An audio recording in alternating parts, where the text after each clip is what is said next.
Halo semua, pada kesempatan kali ini kelompok 6 ingin membahas mengenai arsitektural dan komponen desain vaksinologi. Sebelum masuk ke dalam pembahasan, izinkan saya memperkenalkan kelima anggota yang ada di dalam kelompok 6. Pertama ada Nurul Ain Latifah, Muhammad Calvin Syahputra, Marcelinus Bayu Prasetya, Abrarian Danara, dan yang terakhir ada Gadil Deva Khairu. Di dalam pembahasan video ini terdapat dua pembahasan yang akan kita bahas. Yang pertama ada architectural design. Di dalam bab architectural design ada 3 komponen yang harus dipenuhi. Yang pertama ada kriteria, yang kedua ada komponen arsitektur, dan yang ketiga ada proses arsitektur. Selain membahas architectural design, selanjutnya kelompok kami ingin membahas mengenai komponen desain. Ada 3 komponen yang harus terpenuhi di dalam bab ini. Yang pertama ada model komponen, function komponen, dan connecting komponen. Untuk pembahasan architectural design mengenai kriteria akan dilanjutkan oleh rekan saya. Ya, di slide selanjutnya kita akan berbicara tentang architectural design. Di dalam tabel ini kita lihat ada beberapa kriteria dan bisa dibagi menjadi 5 kategori. Kategori yang pertama ada very important, itu ada usable. Kriteria ini mengadaptasi sistem untuk organisasi terkait pekerjaan dan konteks teknis. Vaksinologi membutuhkan sistem yang dapat bekerja dengan baik sesuai dengan organisasi. Oleh karena itu, usable kami kategorikan sebagai very important. Kebutuhan vaksinologi adalah mengatur dan mengamalkan transaksi yang terjadi. Kebutuhan ini sangat kompleks dan perlu perhatian yang tinggi. Yang kedua adalah very important adalah secure. Keamanan dikategorikan sebagai very important karena keamanan itu sangat penting. Keamanan pada sistem ini diperlukan pada keamanan transaksi, mencatat data vaksinasi, dan data-data konsumer yang harus dilindungi oleh sistem. Yang ketiga ada correct. Kriteria correct. Vaksinasi memerlukan suatu sistem yang dapat merespon kebutuhan secara akurat dan tepat. Mayoritas transaksi yang terjadi dengan vaksinasi dimulai dengan pembelian suatu layanan. Oleh karena itu penting bagi kita untuk melakukan klasifikasi yang benar untuk pencatatan transaksi vaksinasi yang akurat. Yang ketiga adalah reliable, itu sangat very important. Sistem ini harus dapat memenuhi hasil tertentu dari fungsi yang ada. Fungsi yang ada meliputi pemrosesan transaksi, pendaftaran anggota, dan lainnya. Oleh karena itu kami menetapkan keandalan sebagai sangat penting. Yang selanjutnya dalam very important adalah comprehensible. Sistem ini bukan hanya diakses oleh 1 atau 2 orang saja, tetapi sistem ini banyak diakses oleh konsumen dan para tenaga kerja. Oleh karena itu, kriteria ini sangat berpengaruh pada aplikasi ini. Kategori yang kedua ada important. Di dalam kategori ini ada beberapa yang termasuk dalam important. Yang pertama ada efisien. Efisiensi pengadaan teknologi atau perangkat keras setiap cabang vaksinasi menjadi penting, karena efisiensi bukanlah aspek utama yang harus diperhatikan saat membuka cabang. Yang kedua ada maintainable. Biaya yang dimenemukan untuk menemukan dan mengoreksi kesalahan dalam sistem imunisasi cukup signifikan karena kesalahan dan harus segera dibenahi. Sistem yang baik harus digunakan untuk fungsinya dan tidak boleh terjadi kesalahan. Yang ketiga ada testable. Biaya memastikan bahwa sistem dapat melakukan fungsi yang benar cukup tinggi karena sistem harus dijamin siap dan siap digunakan di berbagai lokasi. Yang selanjutnya ada fleksibel. Fleksibel dikategorikan sebagai important karena sistem yang ada harus bisa dimodifikasi kapan saja sesuai dengan kebutuhan. Sistem dapat dimodifikasi baik melalui server dan kantor pusat. Dan kategori yang ketiga adalah less important. Di dalamnya ada 2 kriteria, yaitu pertama reusable. Sistem vaksinasi tidak terlalu penting untuk digunakan dengan sistem lain. Oleh karena itu, reusable merupakan aspek yang kurang penting. Yang kedua ada interoperable. Vaksinasi tidak menggunakan sistem dari luar dan untuk disatukan dengan sistem yang ada. Oleh karena ini, interoperable termasuk dalam less important. Kategori yang keempat adalah irrelevant. Yang termasuk di dalamnya adalah portable. Portable adalah kemampuan untuk memudahkan sistem ke platform teknologi lain. Sistem vaksinasi yang akan dibangun dengan sistem operasi yaitu Windows 10 yang merupakan sistem operasi yang banyak digunakan dan dikenal masyarakat luas. Pengguna sistem ini harus memahami sistem operasi ini. Oleh karena itu, sistem tidak perlu berpindah ke berbagai platform teknologi. Slide selanjutnya ada komponen arsitektur. Vaksinologi menggunakan sistem sederhana dan hanya berada pada suatu tempat. Namun adanya pembukaan cabang di berbagai daerah mengharuskan vaksinologi mengembangkan sebuah sistem baru yang lebih maksimal agar dapat memantau data-data yang ada pada setiap cabang. Vaksinologi membutuhkan sebuah server yang dapat menampung semua data yang ada pada cabang di tiap daerah. Cabang tersebut berperan sebagai klien yang terhubung dengan server yang memiliki peran untuk memberikan data, perubahan data, dan adanya data baru.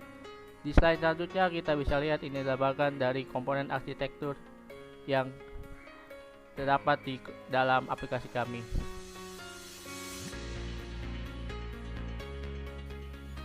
Sekarang kita diskusi tentang macam-macam bentuk client server. Di bawah adalah example tabel tentang client server, berada example client dan server dan juga architecture.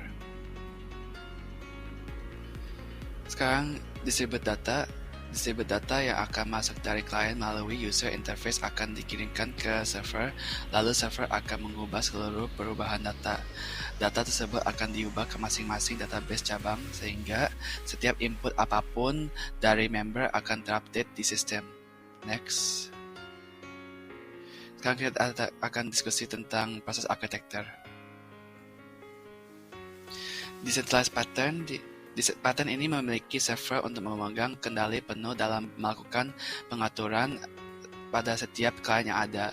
Hal ini sesuai dengan vaksinologi yang tidak hanya terdiri dari satu cabang saja, namun 4 buah cabang tersebar di Indonesia, yaitu di Bekasi, Bandung, Bogor, dan Tangerang. Setiap cabang tersebut memiliki satu buah database sendiri yang terdiri dari data-data customer, data-data vaccinator, dan transaksi lainnya. Selain itu, tiap cabang vaksinologi terkoneksi dengan satu buah server. Dari server tersebut akan melakukan update secara berkala tentang informasi-informasi yang terdapat pada tiap cabang, sehingga cabang yang satu dengan yang lain dapat melihat informasi karena setiap cabangnya terhubung pada satu server. Di sini adalah example pattern.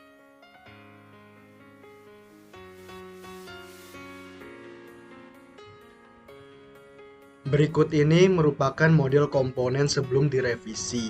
Di sini terdapat kelas jadwal, vaksinasi, dan terdapat juga event table sebelum direvisi.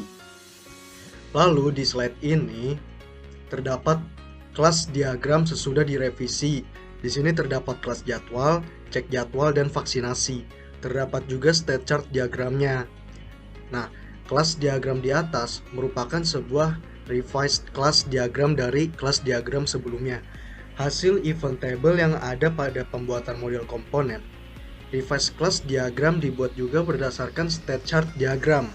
Kedua kelas tersebut tidak cukup untuk menggambarkan kedua kegiatan di atas sehingga dibutuhkan sebuah kelas baru untuk memberikan gambar yang lebih jelas. Mengenai blueprint, sistem yang ingin dibuat kegiatan ini dilakukan untuk menggambarkan private event yang ada pada kelas jadwal dan vaksinasi. Setelah dipecah, dapat dilihat dari gambar di atas bahwa terdapat sebuah kelas baru bernama cek jadwal. Lalu pada slide berikut ini terdapat function komponen. Di sini ada function jadwal, ya, terdapat menampilkan jadwal. Nah, di complexity-nya itu simple, tipenya read. Lalu ada cek jadwal, di sini ada mengecek jadwal, complexity-nya simple, tipenya read. Lalu ada mengupdate jadwal. Di sini complexity-nya medium, tipenya update. Lalu ada vaksinasi, di sini mencatat data vaksinasi, complexity-nya medium, tipenya compute. Nah, lalu di slide ke-19 ini terdapat sequence diagram fungsi untuk menampilkan jadwal. Di sini fungsinya menampilkan jadwal memiliki simple complexity dan melibatkan function tipe read. Permintaan untuk menampilkan jadwal berasal dari model menuju database melalui function.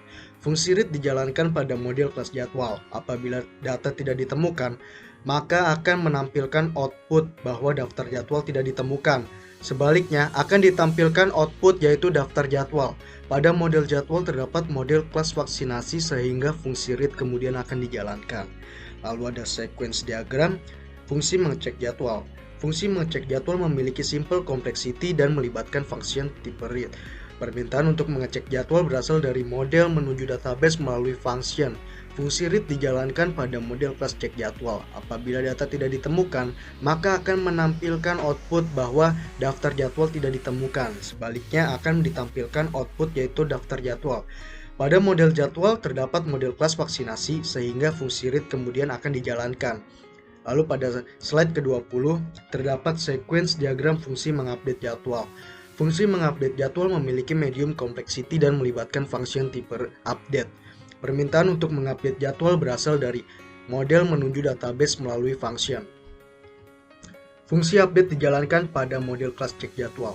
Apabila terdapat perubahan jadwal, maka akan ditampilkan output bahwa update sukses dan menampilkan jadwal yang mutakhir. Sebaliknya akan menampilkan output yaitu update jadwal ditolak.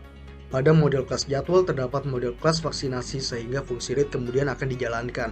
Pada model kelas jadwal terdapat vaksinasi yang dapat dilihat detailnya pada kelas vaksinasi. Lalu ada sequence diagram fungsi mencatat data vaksinasi. Fungsi mencatat data vaksinasi memiliki medium complexity dan melibatkan function tipe compute. Permintaan untuk mencatat data vaksinasi berasal dari model menuju database melalui function. Fungsi compute dijalankan pada model kelas cek jadwal.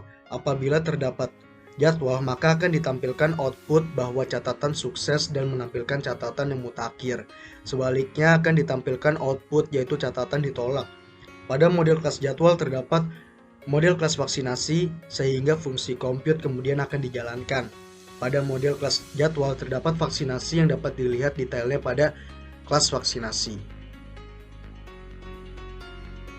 Oke, selanjutnya saya akan membahas mengenai connecting komponen.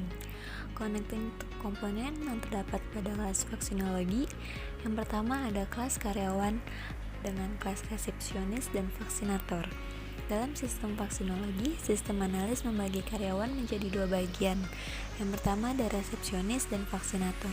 Sehingga kelas karyawan dengan kelas resepsionis dan vaksinator memiliki coupling from below karena resepsionis dan vaksinator mengakses private property pada superkelas yaitu kelas karyawan.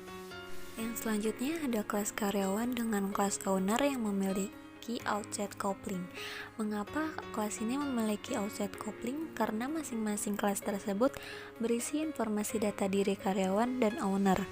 Owner dapat mengelola data karyawan sehingga secara tidak langsung owner bisa mengakses public attribute milik kelas karyawan.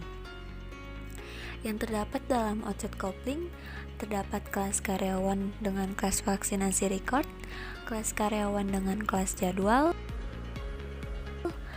dan ada kelas resepsionis dengan kelas pembayaran. Selanjutnya ada kelas resepsionis dengan kelas vaksin, dan selanjutnya ada kelas member dengan kelas pembayaran. Ya, di slide selanjutnya ada kelas resepsionis dengan kelas vaksinator yang memiliki sideways coupling, dan ada kelas member dengan kelas vaksinasi record yang memiliki outside coupling.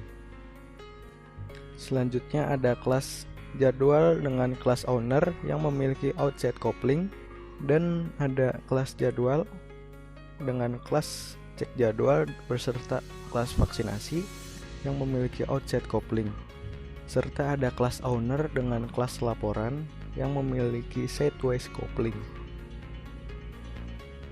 Pada slide berikutnya merupakan penjabaran hubungan antar atribut dalam superclass dan subclass yang terdapat dalam sistem vaksinologi berdasarkan cohesionnya. Di gambar sebelah kiri terdapat kelas resepsionis dan vaksinator. Tingkat cohesion yang ada pada kelas resepsionis dan vaksinator dapat dikategorikan memiliki cohesion yang baik. Hal tersebut disebabkan sudah dilakukan pemisahan kelas bagi resepsionis dan vaksinator. Dan pada gambar di sebelah kanan merupakan kelas diagram keseluruhan dari sistem vaksinologi setelah direvisi. Sekian presentasi arsitektural dan komponen desain vaksinologi dari kelompok 6. Terima kasih.